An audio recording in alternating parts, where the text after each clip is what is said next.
We begin this hour by following up on a mass shooting incident in Reiger Park. 6 people were killed and 3 others wounded. Police say the motive for the shooting is still unknown. Questions now abound as to whether the shooting was drug or gangster activity related. To check up on the very latest on this, let's bring in SABC News reporter Mbalenhle Mthethwa, who joins us now live. And Mbalenhle, it's an incident that caught the attention of the National Police Commissioner and the Premier at the weekend, bringing into sharp focus once again the scourge of gun-related violence in the country. Yes, certainly. And it would seem as though police are not ruling out this incident being linked to gun or rather gang-related battles in the area. You'll remember that in our earlier interview in the morning yesterday when we arrived here with the ward councillor did indicate that she suspected that the shooting was linked to another shooting that had taken place a week before. But I blame South African men. In fact, let me frame it like this. I blame men for a majority of the problems we have in our societies today. And I feel like what happened is a testament to what I'm saying.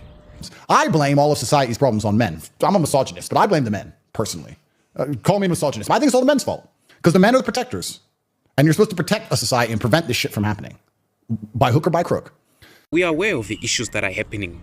The multiple shootings in the township of Reiger Park between October and early November, but there's a particular one that caught the headlines, the one that happened recently. It's reported that in the afternoon of Saturday, November 1st, 2025, 2 vehicles arrived on Williams Road and started shooting randomly. The circumstances of the shootings are unclear at this stage, but investigations are underway and a manhunt has been launched by the SAPS and those involved for the suspects. Which is crazy, because if you think about the youths and the individuals we lost during that or at that particular incident, you'd notice that it's a reflection of something that's been plaguing South Africa for a while, the loss of the youth.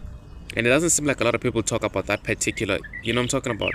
We are losing young people in South Africa. I mean, according to Stats SA, around 60,000 young people die per year. And most because of non-natural causes. So violence, muggings, all these things that are happening in South Africa. You lose the youth, you lose the future, but that's besides the point. And I feel like then it's clear, Uguti, they are the problem. The males coming up, the young men coming up into society right now, coming up or growing up in society right now, they are the problem. But who can you blame in South Africa? South Africa, this culture of blame. Blame it on the ANC, blame it on the government, blame it on the foreigners, blame it on the YouTuber, blame it on someone instead of taking accountability. I feel like it's because of a lack of mentors and automatically a lack of fathers in this country. Because I mean, think about it. And let's be logical. Let's think about it. Human society always relied on 2 core roles: nurturing, which is done by the mother; guidance, obviously, by the father. Those 2 things is what built what we have today. He doesn't just put food on the table. He models discipline, self-control, respect, and protects the family. He sets boundaries. Without that, what do you have? Boys learn manhood from the streets, from movies, from toxic role models in society and online. You're broke! Peers too. Without a father figure, most perform manhood by acting tough, by joining gangs, by carrying guns and chasing women, all trying to prove something to someone, to themselves. Emotional neglect is a thing. Children grow up not knowing how to process pain or communicate emotions, turning it into anger and violence, attachment issues, low self-worth and unhealthy relationships.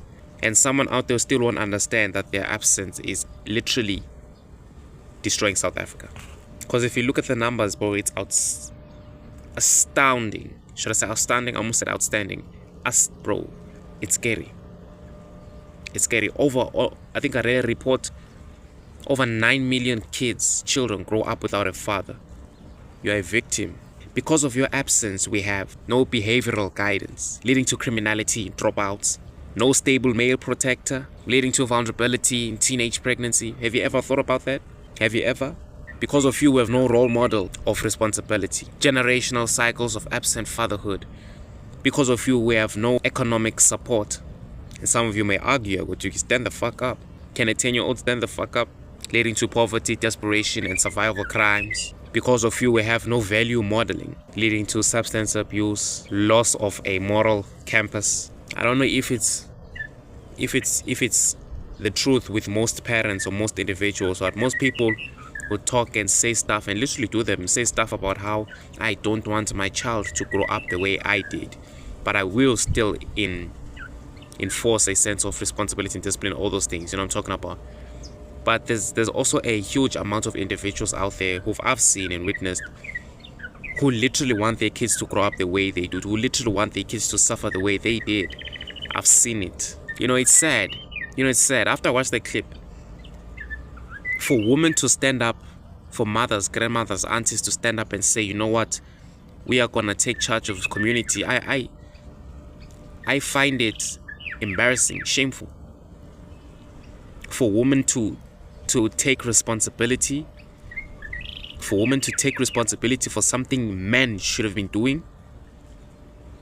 And I just want to say thank you to all the mothers that have been doing this for years.